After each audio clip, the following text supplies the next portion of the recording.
as the first engine.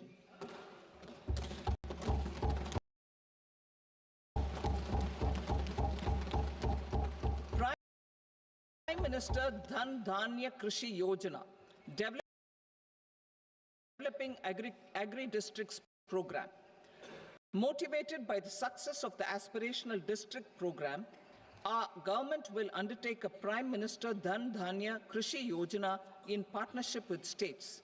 Through the convergence of existing schemes and specialized measures, the program will cover 100 districts with low productivity, moderate crop intensity, and below average credit parameters. It aims to 1. Enhance agricultural productivity, 2. Adopt crop diversification and sustainable agricultural practices, 3. Augment post-harvest storage at the panchayat and block level, 4. Improve irrigation facilities, and 5. Facilitate availability of long-term and short-term credit. This program is likely to help 1.7 crore farmers. Building rural prosperity and resilience. A comprehensive multi-sectoral rural prosperity and resilience program will be launched in partnership with the states. This will address underemployment in agriculture through skilling, investment, technology, and invigorating the rural economy. The goal is to generate ample opportunities in rural areas so that migration is an option but not a necessity. The program will focus on rural women, young farmers, rural youth, marginal and small farmers, and landless families. The details are in Annexure A. Domestic best practices will be incorporated, and appropriate technical and financial assistance will be sought from multilateral development banks. In phase 1, 100 developing agri-districts will be covered. Atmanirbharta in pulses. Our government is implementing the National Mission for Edible Oilseed for achieving Atmanirbharta in edible oils. Our farmers have the capability to grow enough for our needs and more. 10 years ago, we made concerted efforts and succeeded in achieving near self-sufficiency in pulses. Farmers responded to the need by increasing the cultivated area by 50%, and government arranged for procurement and remunerative prices. Since then, with rising incomes and better affordability, our consumption of pulses has increased significantly. Our government will now launch a 6-year mission for Atmanirbharta in pulses with a special focus on Tuar, Urad, and Masoor. Details are in Annexure B. Central agencies such as NAFED and NCC, comprehensive program for vegetables and fruits. It is encouraging that our people are increasingly becoming aware of their nutritional needs. It is a sign of a society becoming healthier. With rising income levels, the consumption of vegetables, fruits, and Shri Anna is increasing significantly. A comprehensive program to promote production, efficient supplies, processing, and remunerative prices for farmers will be launched in partnership with the states. Appropriate institutional mechanisms for implementation and participation of farmer producer organizations and cooperatives will be set up. Makhana Board in Bihar. For this, there is a special opportunity for the people of Bihar. A Makhana Board will be established in the state to improve production, processing, value addition, and marketing of makhana. The people engaged in these activities will be organized into FPOs. The board will provide hand-holding and training support to makhana farmers and will also work to ensure they receive the benefits of all relevant government schemes. A national mission on high-yielding seeds will be launched, aimed at 1. Strengthening research ecosystem, 2. Targeted development and propagation of seeds with high yield, pest resistance, and climate resilience, and 3. Commercial availability of more than 100 seed varieties released since July 2024. India ranks second largest globally in fish production and aquaculture. Seafood exports are valued at 60,000 crore rupees. To unlock the untapped potential of the marine sector, our government will bring in an enabling framework for sustainable harnessing of fisheries from Indian exclusive economic zone and high seas, with a special focus on the Andaman and Nicobar and Lakshadweep Islands. For the benefit of lakhs of cotton growing farmers, I am pleased to announce a mission for cotton productivity. This 5-year mission will facilitate significant improvements in productivity and sustainability of cotton farming and promote extra long staple cotton varieties. The best of science and technology support will be provided to farmers. Aligned with our integrated 5F vision for the textile sector, this will help in increasing incomes of the farmers and ensure a steady supply of quality cotton for rejuvenating India's traditional textile sector. Kisan credit cards facilitate short-term loans for 7.7 crore farmers, fishermen, and dairy farmers. The loan limit under modified interest subvention scheme will be enhanced from 3 lakh rupees to 5 lakh rupees for loans taken through the KCC. For Atmanirbharta in urea production, our government had reopened 3 dormant urea plants in the eastern region. To further augment urea supply, a plant with annual capacity of 12.7 lakh metric tons will be set up at Namrup in Assam.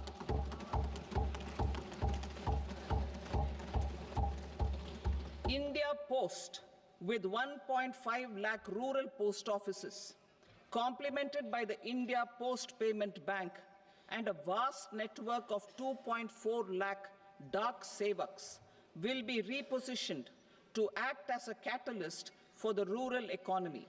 Details are at Annexure C. India Post will also be transformed as a large public logistics organization. This will meet the rising needs of Vishwakarmas, new entrepreneurs, women, self-help groups, MSMEs, and the large business organizations. Our government will provide support to NCDC for its lending operations for the cooperative sector. MSMEs as the second engine. Now I move to MSMEs as the second engine, which encompasses manufacturing and services with a focus on MSMEs numbering 5.7 crores. Currently, over 1 crore registered MSMEs, employing 7.5 crore people and generating 36% of our manufacturing, have come together to position India as a global manufacturing hub. With their quality products, these MSMEs are responsible for 45% of our exports. To help them achieve higher efficiencies of scale, technological upgradation, and better access to capital, the investment and turnover limits for classification of all MSMEs will be enhanced to 2.5 and 2 times respectively. This will give them the confidence to grow and generate employment for our youth. The details are given in Annexure D. To improve access to credit, the credit guarantee cover will be enhanced. First, for micro and small enterprises from 5 crore to 10 crore rupees, leading to additional credit of 1.5 lakh crores in the next 5 years. Second, for startups from 10 crore rupees to 20 crore rupees, with the guarantee fee being moderated to 1% for loans in 27 focus sectors which are important for Atmanirbhar Bharat. And for well-run exporter MSMEs, for term loans up to 20 crore rupees. Also for the micro enterprises, we will introduce customized credit cards with a 5 lakh rupee limit for micro enterprises registered on Udyam portal. In the first year, 10 lakh such cards will be issued. Fund of funds for startups. The Alternate Investment Fund, AIFs, for startups have received commitments of more than 91,000 crores rupees. These are supported by the Fund of Funds set up with the Government of India's contribution of 10,000 crore rupees. Now, a new fund of funds with expanded scope and a fresh contribution of another 10,000 crore rupees will be set up.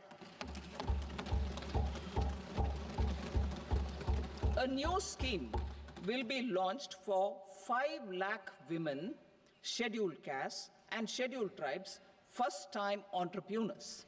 This will provide term loans up to 2 crore rupees during the next 5 years. The scheme will incorporate lessons from the successful Stand Up India scheme. Online capacity building for entrepreneurship and managerial skills will also be organized. Measures for labor-intensive sectors. To promote employment and entrepreneurship opportunities in labor-intensive sectors, our government will undertake specific policy and facilitation measures. To enhance the productivity, quality, and competitiveness of India's footwear and leather sector, a focused product scheme will be implemented.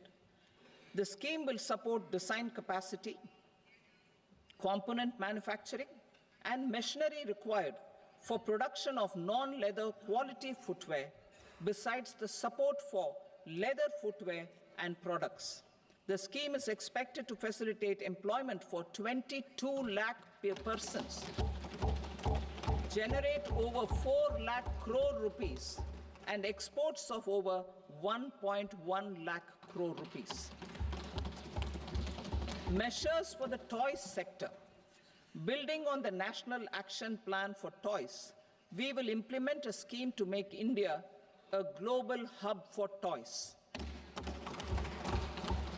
The scheme will focus on development of clusters, skills, and a manufacturing ecosystem that will create high-quality, unique, innovative, and sustainable toys that will represent the Made in India brand. Support for food processing.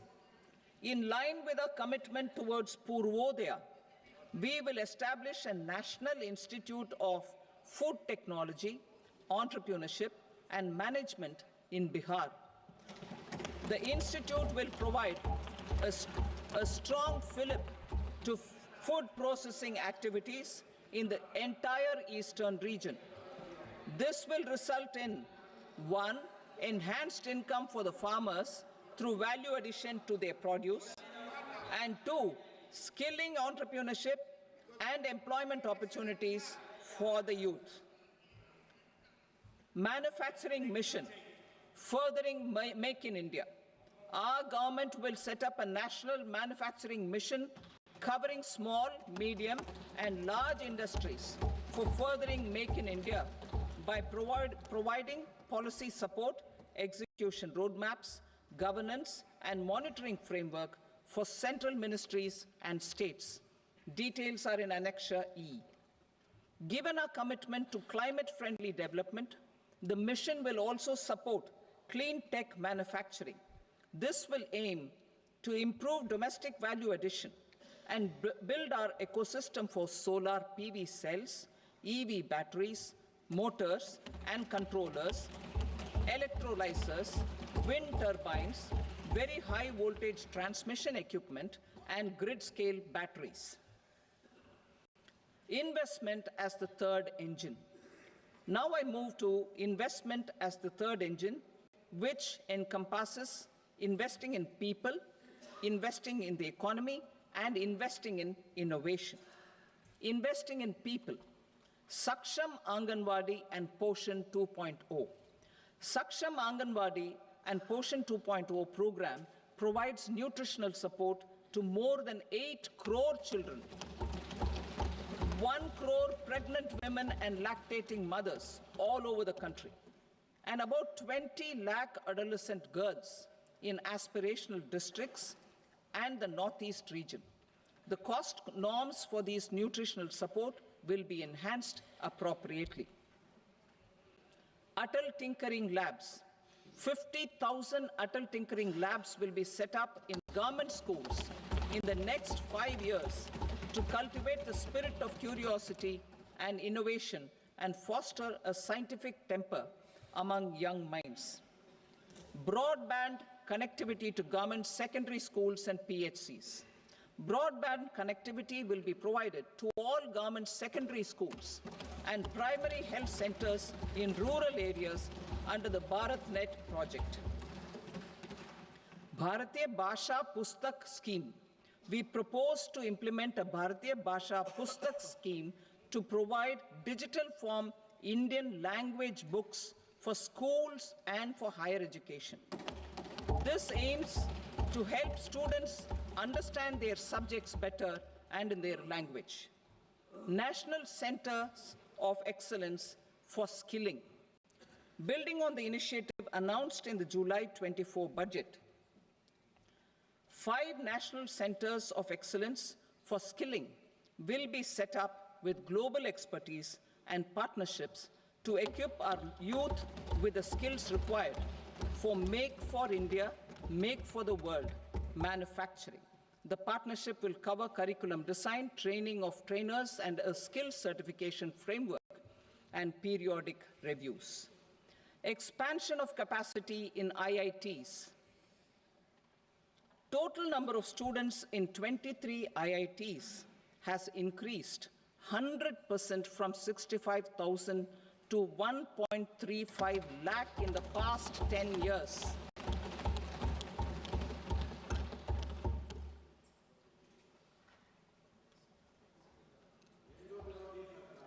Additional infrastructure will be created in the 5 IITs started after 2014 to facilitate education for 6,500 more students. Hostel and other infrastructure capacity at IIT Patna will also be expanded.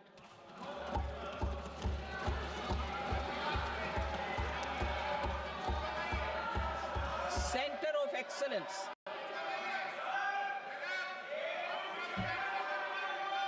Center of Excellence in AI for Education. I had announced 3 centers of excellence in artificial intelligence for agriculture, health, and sustainable cities in 2023. Now a center of excellence in artificial intelligence for education will be set up with a total outlay of 500 crores. Expansion of medical education.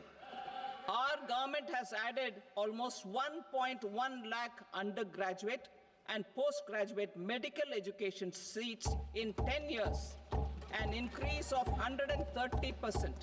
In the next year, 10,000 additional seats will be added in medical colleges and hospitals towards the goal of adding 75,000 seats in the next 5 years.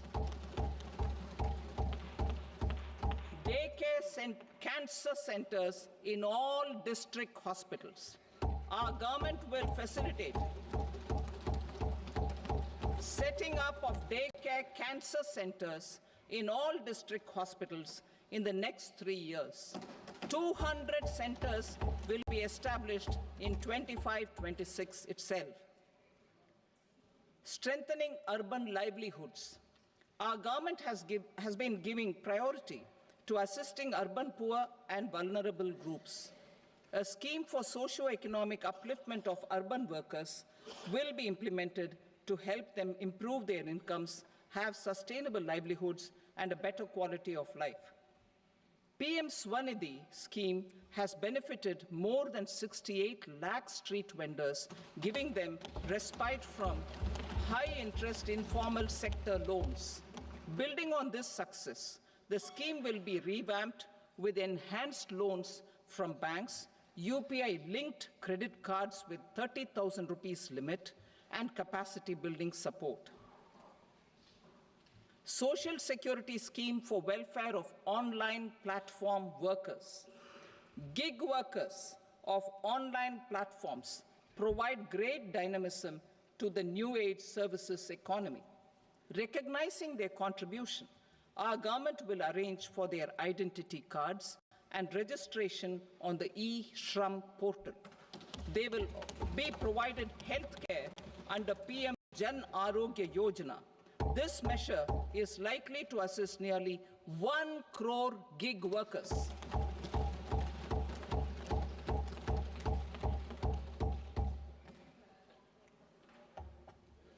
Investing in the economy. Public-private partnership in infrastructure. Each infrastructure-related ministry will come up with a 3-year pipeline of projects that can be implemented in PPP mode. States will also be encouraged to do so and can seek support from the India Infrastructure Project Development Fund, which is a scheme to prepare PPP proposals. Support to states for infrastructure. An outlay of 1.5 lakh crore is proposed for the 50-year interest-free loans to states for capital expenditure and incentives for reforms. Building on the success of the first asset monetization plan announced in 2021, the second plan for 2025 to 30 will be launched to plow back capital of 10 lakh crore in new projects. Regulatory and fiscal measures will be fine-tuned to support the plan. Jal Jeevan Mission. Since 2019, 15 crore households representing 80% of India's rural population have been provided access to portable tap water connections. To achieve 100% coverage, I am pleased to announce the extension of this mission until 2028 with an enhanced total outlay. The mission's focus will be on the quality of infrastructure and O&M of rural piped water supply schemes through Jan Bhagidari. A separate MOU or separate MOUs will be signed with the states and union territories to ensure sustainability and citizen-centric water services delivery. Urban sector reforms. Building on the July budget proposals, urban sector reforms related to governance, municipal services, urban land, and planning will be incentivized. Urban Challenge Fund. The government will set up an Urban Challenge Fund of 1 lakh crore rupees to implement the proposals for cities as growth hubs, creative redevelopment of cities, and for water and sanitation purposes announced in the July budget.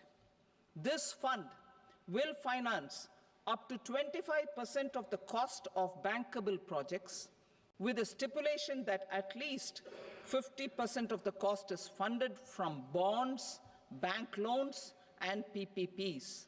An allocation of 10,000 crore is proposed in 2025-26. Power sector reforms. We will incentivize electricity distribution reforms and augmentation of intra-state transmission capacity by states. This will improve financial health and capacity of electricity companies. Additional borrowing of 0.5% of GSDP will be allowed to states contingent on these reforms. Nuclear energy mission for Vikasit Bharat. Development of at least 100 gigawatt of nuclear energy by 2047 is essential for our energy transition efforts. For an active partnership with the private sector towards this goal, amendments to the Atomic Energy Act and the Civil Liability for Nuclear Damage Act will be taken up. A nuclear energy mission for research and development of small modular reactors with an outlay of 20,000 crore will be set up. At least 5 indigenously developed small modular reactors will be operationalized by 2033. Shipbuilding. The shipbuilding financial assistance policy will be revamped to address cost disadvantages. This will also include credit notes for shipbreaking in Indian yards to promote the circular economy. Large ships above a specified size will be included in the infrastructure harmonized master list. Shipbuilding clusters will be facilitated to increase the range, categories, and capacity of ships. This will include additional infrastructure, facilities, skilling, and technology to develop the entire ecosystem. Maritime Development Fund. For long-term financing for the maritime industry, a Maritime Development Fund with a corpus of 25,000 crore rupees will be set up. This will be for distributed support and promoting competition. This will have up to 49% contribution by the government, and the balance will be mobilized from ports and from private sector. UDAN regional connectivity schemes. UDAN has enabled 1.5 crore middle-class people to meet their aspirations for speedier travel. The scheme has connected 88 airports, and operationalized 619 routes. Inspired by that success, a modified UDAN scheme will be launched to enhance regional connectivity to 120 new destinations and carry 4 crore passengers in the next 10 years. 4 crore additional passengers in the next 10 years. The scheme will also support helipads and smaller airports in hilly, aspirational, and northeast regional districts. Greenfield airports will be facilitated in Bihar to meet the future needs of the state. These will be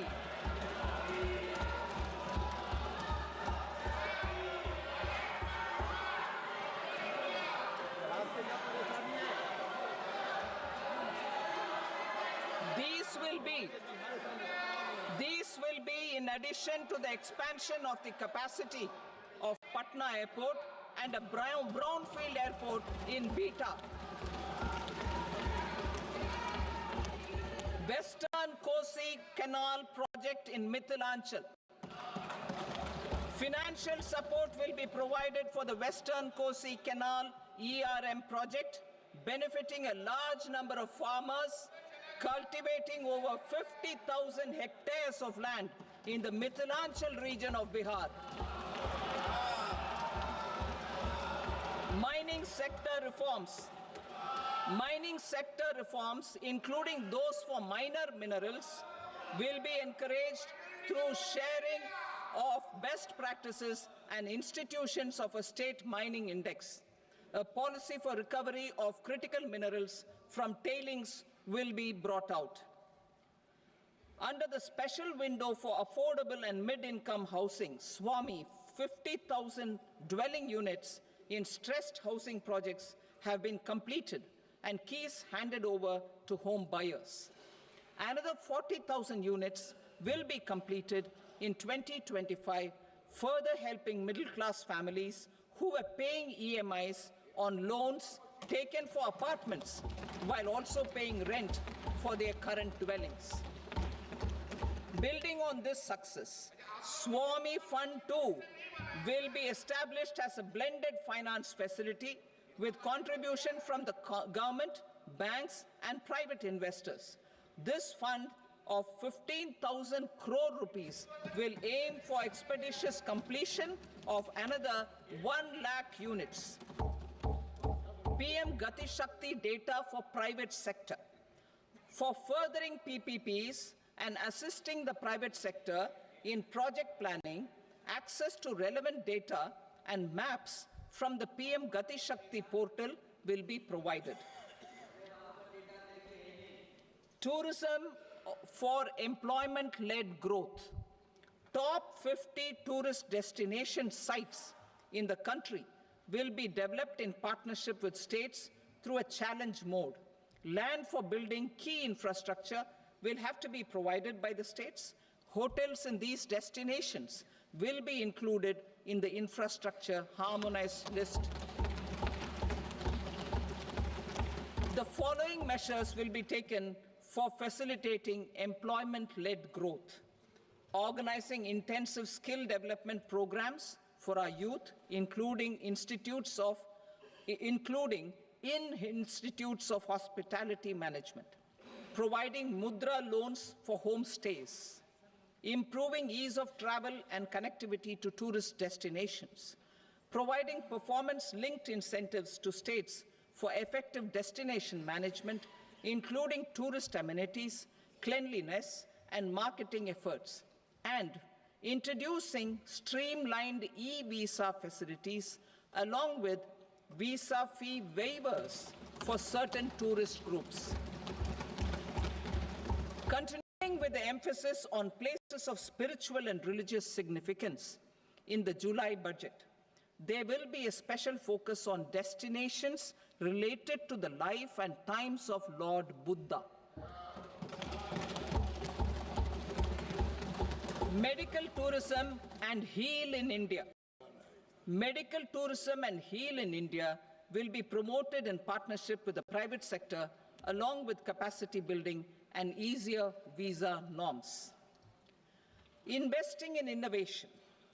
To implement private sector-driven research, development, and innovation initiatives announced in the July budget, I am now allocating 20,000 crore rupees for this purpose.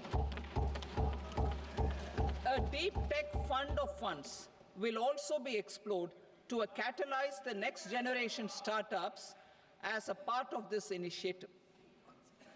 In the next 5 years, under the PM Research Fellowship Scheme, we will provide 10,000 fellowships for technological research in IITs and IISc with enhanced financial support. The second gene bank with 10 lakh germplasm lines will be set up for future food and nutritional security. This will provide conservation support to both public and private sectors for genetic resources. We will start a national geospatial mission to develop foundational geospatial infrastructure and data. Using PM Gati Shakti, this mission will facilitate modernization of land records, urban planning, and design of infrastructure projects. A Gyan Bharatam mission for survey, documentation, and conservation of our manuscript heritage with academic institutions, museums, libraries, and private collectors will be undertaken to cover more than 1 crore manuscripts. We will set up a national digital repository of Indian knowledge systems for knowledge sharing. Now I move to exports as the fourth engine.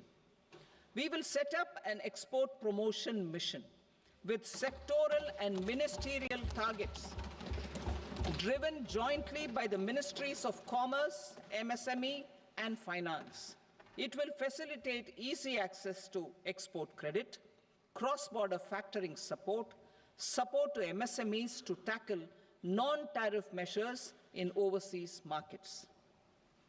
A digital public infrastructure, Bharat Trade Net, for international trade will be set up as a unified platform for trade documentation and financing solutions.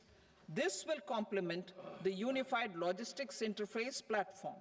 The BTN will be provided to develop domestic manufacturing capacities for our economy's integration with global supply chains. Sectors will be identified based on objective criteria. Facilitation groups with participation of senior officers and industry representatives will be formed for select products and supply chains.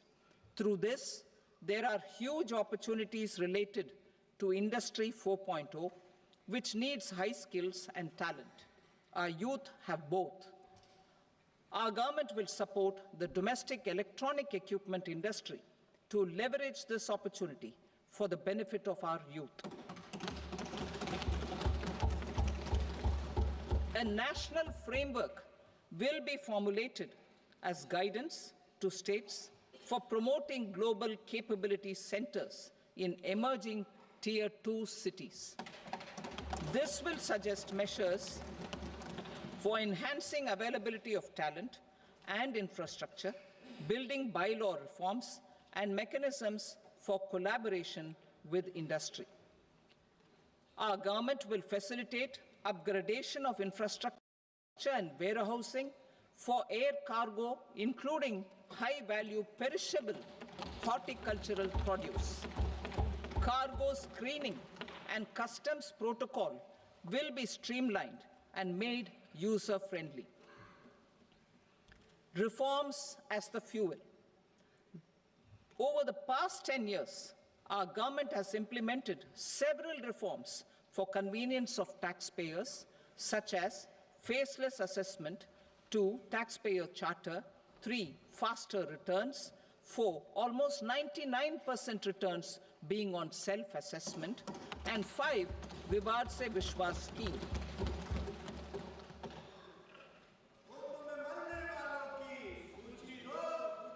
Continuing these efforts, I reaffirm the commitment of the Tax Department to trust first, scrutinize later. I also propose to introduce the new income tax bill next week. I will detail the indirect tax reforms and changes in direct taxes in Part B. Financial sector reforms. The FDI limit for the insurance sector will be raised from 74 to 100%. This enhanced limit will be available for those companies which invest the entire premium in India. The current guardrails and conditionalities associated with foreign investment will be reviewed and simplified. The services of India Post Payment Bank will be deepened and expanded in rural areas. NABFID will set up a partial credit enhancement facility for corporate bonds for infrastructure. Public sector banks will develop Grameen Credit Score Framework to serve the credit needs of SHG members and people in rural areas. A forum for regulatory coordination and development of pension products will be set up. To implement the earlier announcement on simplifying the KYC processes, the revamped Central KYC Registry will be rolled out in 2025. We will also implement a streamlined system for periodic updating. Requirements and procedures for speedy approval of company mergers will be rationalized. The scope for fast-track mergers will also be widened and the process made simpler. As proposed in the interim budget, we signed bilateral investment treaties with 2 countries in 2024. To encourage sustained foreign investment and in the spirit of first develop India, the current model BIT will be revamped and made more investor-friendly. In the last 10 years, in several aspects, including financial and non-financial, our government has demonstrated a steadfast commitment to ease of doing business. We are determined to ensure that our regulations must keep up with technological innovations and global policy developments. A light-touch regulatory framework based on principles and trust will unleash productivity and employment. Through this framework, we will update regulations that were made under old laws. To develop this modern, flexible, people-friendly, and trust-based regulatory framework appropriate for the 21st century, I propose 4 specific measures. A high-level committee for regulatory reforms will be set up for a review of all non-financial sector regulations, certifications, licenses, and permissions. The committee will be expected to make recommendations within a year. The objective is to strengthen trust-based economic governance and take transformational measures to enhance ease of doing business, especially in matters of inspection and compliances. States will be encouraged to join in this endeavor. An investment friendliness index of states will be launched in 2025 to further the spirit of competitive, cooperative federalism. Under the Financial Stability and Development Council, a mechanism will be set up to evaluate impact of the current financial regulations and subsidiary instructions. It will also formulate a framework to enhance their responsiveness and development of the financial sector. In the Jan Vishwas Act 2023, more than 180 legal provisions were decriminalized. Our government will now bring up the Jan Vishwas Bill 2.0 to decriminalize more than 100 provisions in various laws. I now move to fiscal policy. In the July budget, I had committed to staying the course for fiscal consolidation. Our endeavor will be to keep the fiscal deficit each year such that central government debt remains on a declining path as a percentage of the GDP. The roadmap for the next 6 years has been detailed in the FRBM statement. Revised estimates for 2024-25. The revised estimate of the total receipts other than borrowings is 31.47 lakh crore rupees, of which the net tax receipts are 25.57 lakh crore rupees. The revised estimate of the total expenditure is 47.16 lakh crore rupees, of which the capital expenditure is about 10.18 lakh crore rupees. The revised estimate of the fiscal deficit is 4.8% of the GDP. Budget estimates for 25-26. Coming to 25-26, the total receipts other than borrowings and total expenditure are estimated at 34.96 lakh crore rupees and 50.65 lakh crore rupees respectively. The net tax receipts are estimated at 28.37 lakh crore rupees. The fiscal deficit is estimated to be 4.4% of GDP. To finance the fiscal deficit, the net market borrowings from dated securities are estimated at 11.54 lakh crore.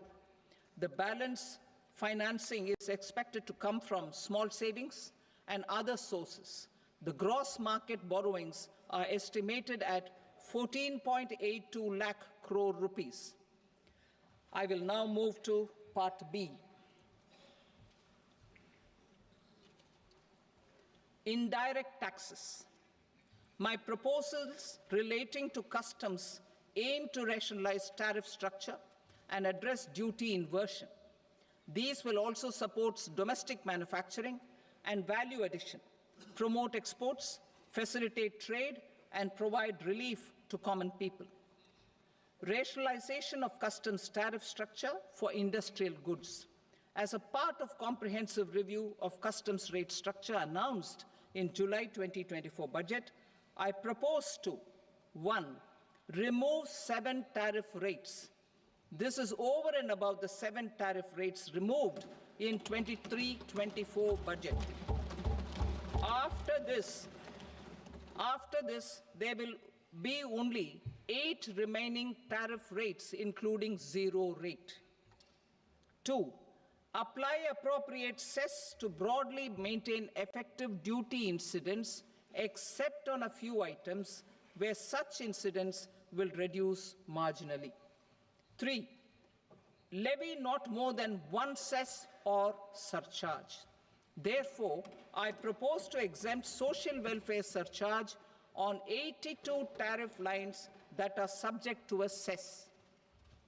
I shall now take up sector-specific proposals.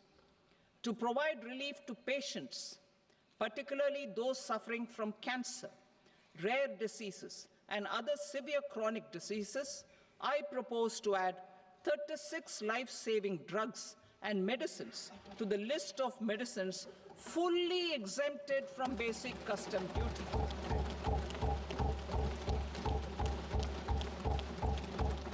I also propose to add 6 life-saving medicines to the list attracting concessional custom duty of 5%.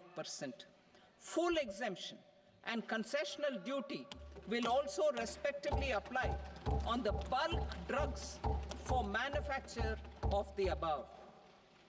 Specified drugs and medicines under patient assistance programs run by the pharmaceutical companies are fully exempt from BCD, provided the medicines are supplied free of cost to the patients. I propose to add 37 more medicines along with 13 new patient assistance programs. Support to domestic manufacturing and value addition. Critical minerals. In the July 2024 budget, I had fully exempted BCD on 25 critical minerals that are not domestically available. I had also reduced BCD of 2 other such minerals to provide a major fillip to their processing, especially by MSMEs. Now, I propose to fully exempt cobalt powder and waste, the scrap of lithium-ion battery, lead, zinc, and 12 more critical minerals. This will help secure the availability for manufacturing in India and promote more jobs for our youth. To promote domestic production of technical textile products such as agro-textiles, medical textiles, and geotextiles at competitive prices, I propose to add 2 more types of shuttle-less looms to the list of fully exempted textile machinery. I also propose to revise the BCD rate on knitted fabrics covered by 9 tariff lines from 10 or 20 to 20% or 115 rupees per kg, whichever is higher. Electronic goods. In line with our Make in India policy and to rectify inverted duty structure, I propose to increase the BCD on interactive flat panel display from 10% to 20% and reduce the BCD to 5% on open cell and other components. In 23-24 budget, for the manufacture of open cells of LCD, LED TVs, I had reduced the BCD on parts of open cells from 5% to 2.5%. To further boost the manufacture of such open cells, the BCD on these parts will now stand exempted. Lithium-ion battery. To the list of exempted capital goods, I propose to add 35 additional capital goods for EV battery manufacturing and 28 additional capital goods for mobile phone battery manufacturing. This will boost domestic manufacture of lithium-ion batteries, both for mobile phones and for electric vehicles. Shipping sector. Considering that shipbuilding has a long gestation period, I propose to continue the exemption of BCD on raw materials, components, consumables, or parts for the manufacture of ships for another 10 years.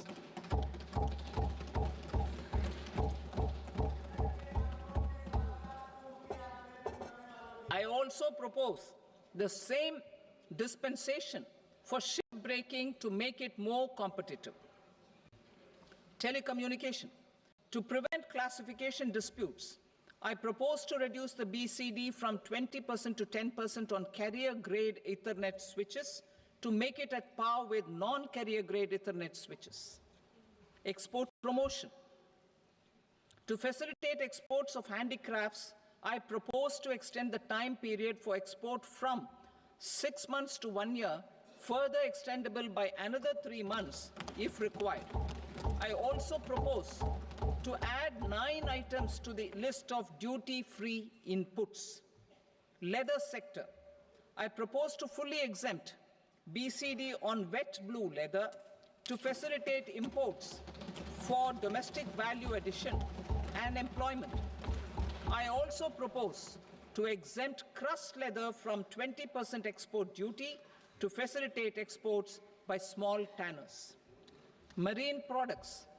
To enhance India's competitiveness in the global seafood market, I propose to reduce BCD from 30% to 5% on frozen fish paste, surimi, for manufacture and export of its analog products. I also propose to reduce BCD from 15% to 5% on fish hydrolysates for manufacture of fish and shrimp feed. In July 2024 budget, to promote development of domestic MROs for aircraft and ships, I had extended the time limit for export of foreign origin goods that were imported for repairs from 6 months to 1 year and further extendable by 1 year. I now propose to extend the same dispensation for railway goods. Time limit for provisional assessment. Presently, the Customs Act 1962 does not provide any time limit to finalize provisional assessments, leading to uncertainty and cost to trade. As a measure of promoting ease of doing business, I propose to fix a time limit of 2 years, extendable by a year, for finalizing the provisional assessment. I propose to introduce a new provision that will enable importers or exporters, after clearance of goods, to voluntarily declare material facts and pay duty with interest but without penalty. This will incentivize voluntary compliance. However, this will not apply in cases where department has already initiated audit or investigation proceedings. For industry to better plan their imports, I propose to extend the time limit for the end use of imported inputs in the relevant rules from 6 months to 1 year. This will provide operational flexibility in view of cost and uncertainty of supply. Further, such importers will now have to file only quarterly statements instead of a monthly statement.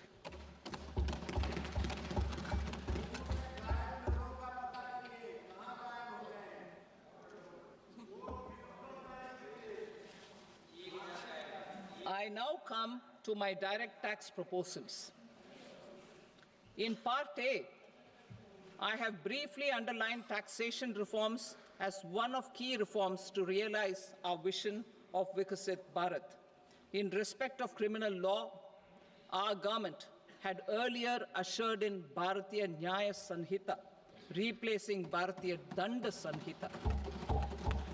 I am happy to inform this august House and the country that for new income tax bill will carry forward the same spirit of Nyaya in its drafting as well. The new bill will be clear and direct in text, with close to half of the present law in terms of both chapters and words. It will be simple to understand for taxpayers and tax administrators, leading to tax certainty and reduced litigation. Reforms, however, are not a destination. They are means to achieve good governance for our people and economy. Providing good governance primarily involves being responsive. The Tirukkural captures this in verse 542, which reads, "Vaanokki vaazhum ulagallam, mannavan kol nokki vaazhum kudi," meaning, just as the living beings live expecting rains, citizens live expecting good governance. Our government is committed to keeping an ear to the ground and a finger on the pulse and responding while balancing our national building efforts.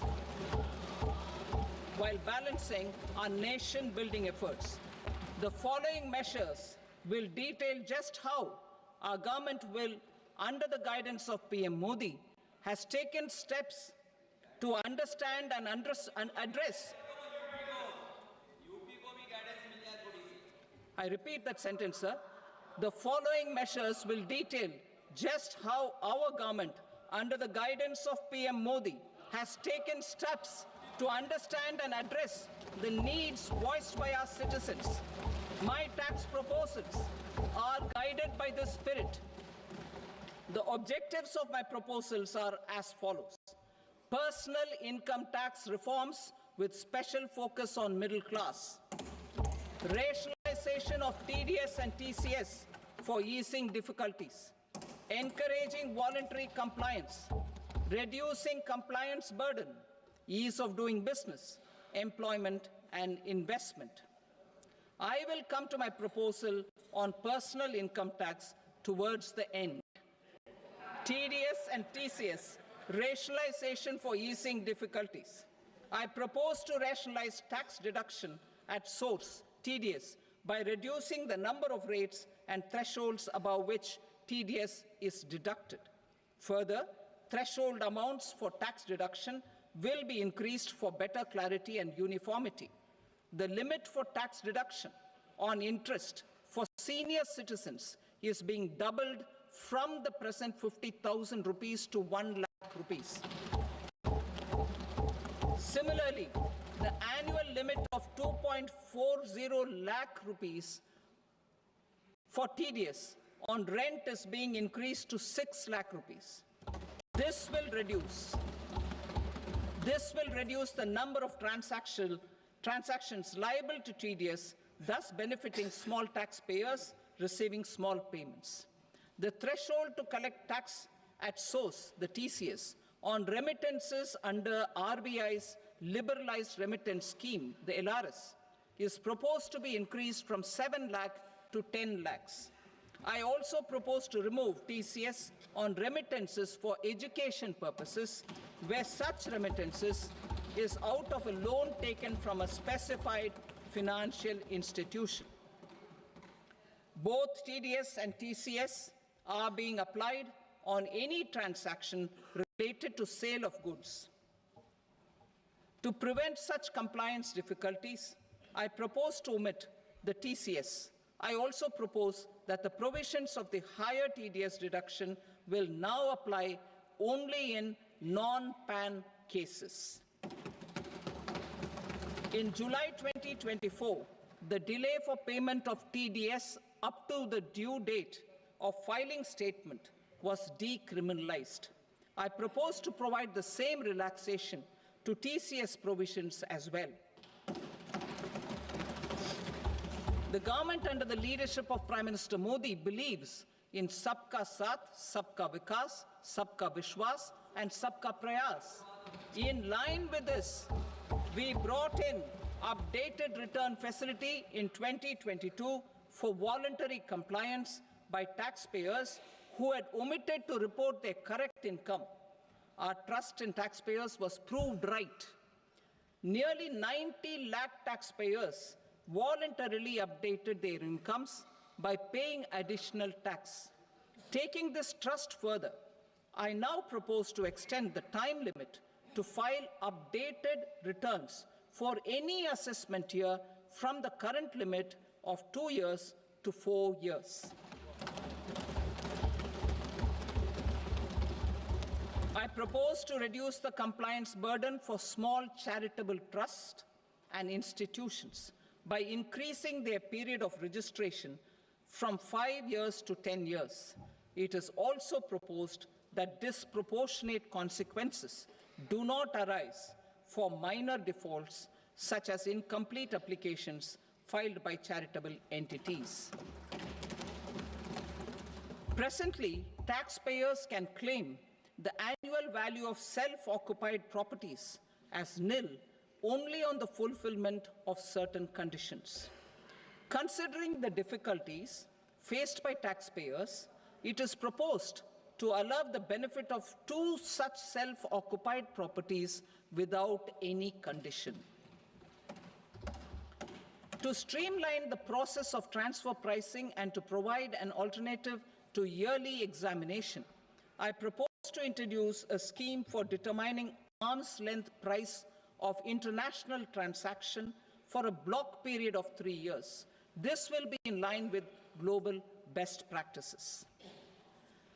With a view to reduce litigation and provide certainty in international taxation, the scope of safe harbor rules is being expanded.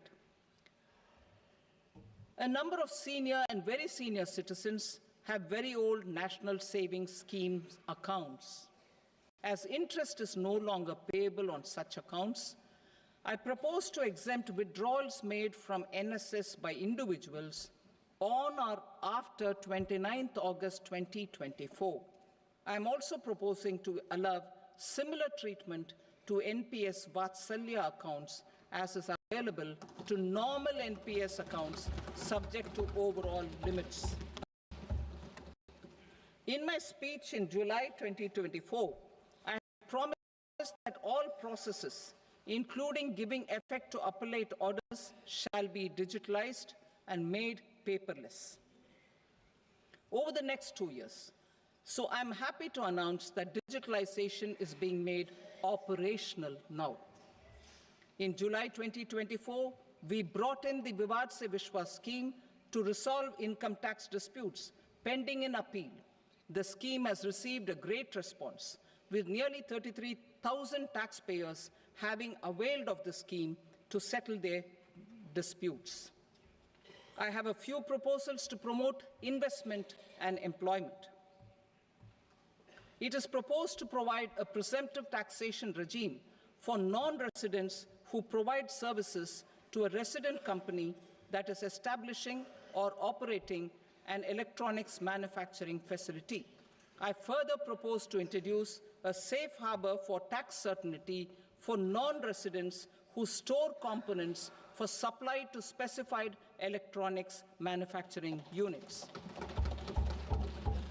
Presently, the tonnage tax scheme is available only to sea-going ships.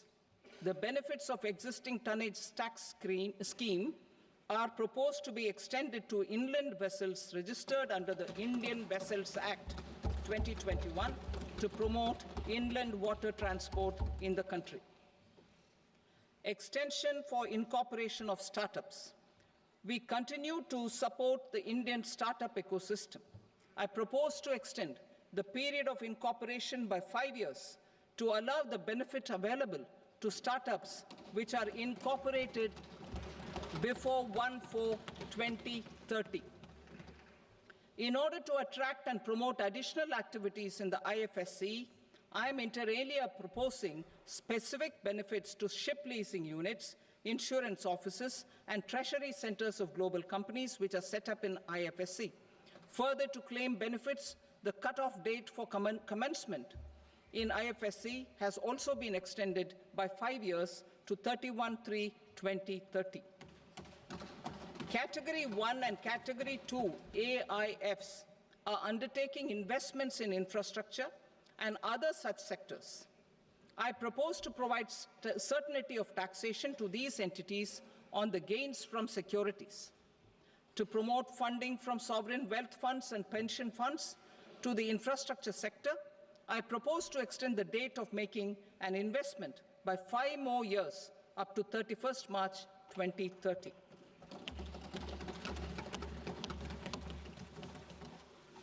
Personal income tax reforms with special focus on middle class.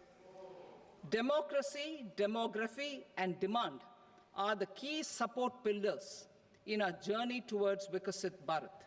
The middle class provides strength for India's growth. This government, under the leadership of Prime Minister Modi, has always believed in the admirable energy and ability of the middle class in nation building. In recognition of their contribution,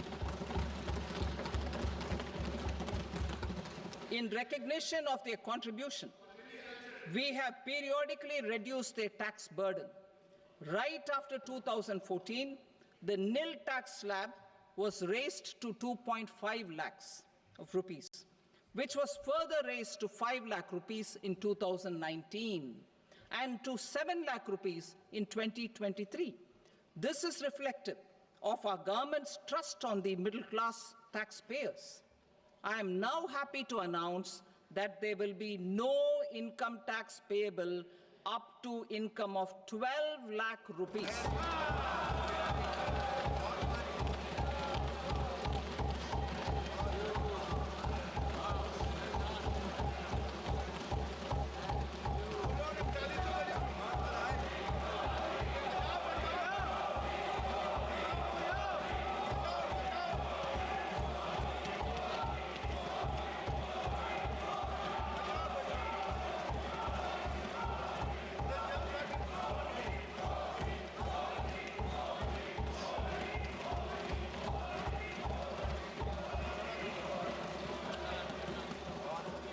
So, average income of 1 lakh per month other than the special rate income such as capital gains under the new regime. This limit will be 12.75 lakh for salaried taxpayers due to the standard deduction of 75,000. Slabs and rates are being changed across the board to benefit all taxpayers. The new structure will substantially reduce the taxes of the middle class and leave more money in their hands, boosting household consumption, savings, and investment. In the new tax regime, I propose to revise tax rate structures as follows: 0 to 4 lakh rupees nil, 4.8 lakh rupees to 4 to 8 lakh rupees 5%, 8 to 12 lakh rupees 10%, 12 to 16 lakh rupees 15%, 16 to 20 lakh rupees 20%, 20 to 24 lakh rupees 25%, and above 24 lakh rupees 30%. To taxpayers up to 12 lakh of normal income other than special rate income such as capital gains. I read that again. To taxpayers up to 12 lakh of income other than special rate income such as capital gains, tax rebate is being provided in addition to the benefit due to slab rate reduction in such a manner that there is no tax payable by them. The total tax benefit of slab rate changes and rebate at different income levels can be illustrated with a few examples.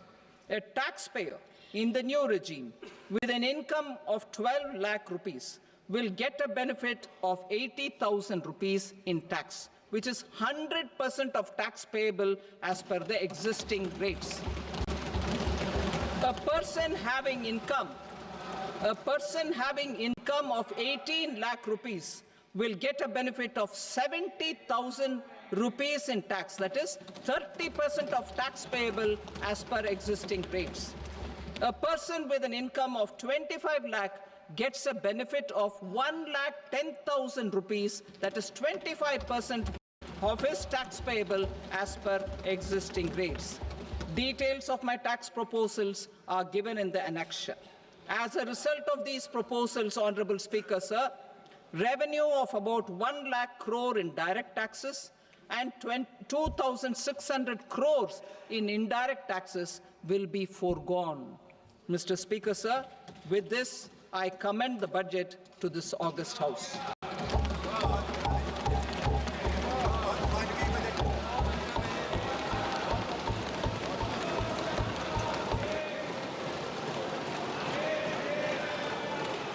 Item number 2, Srimati Nirmala Sitharaman.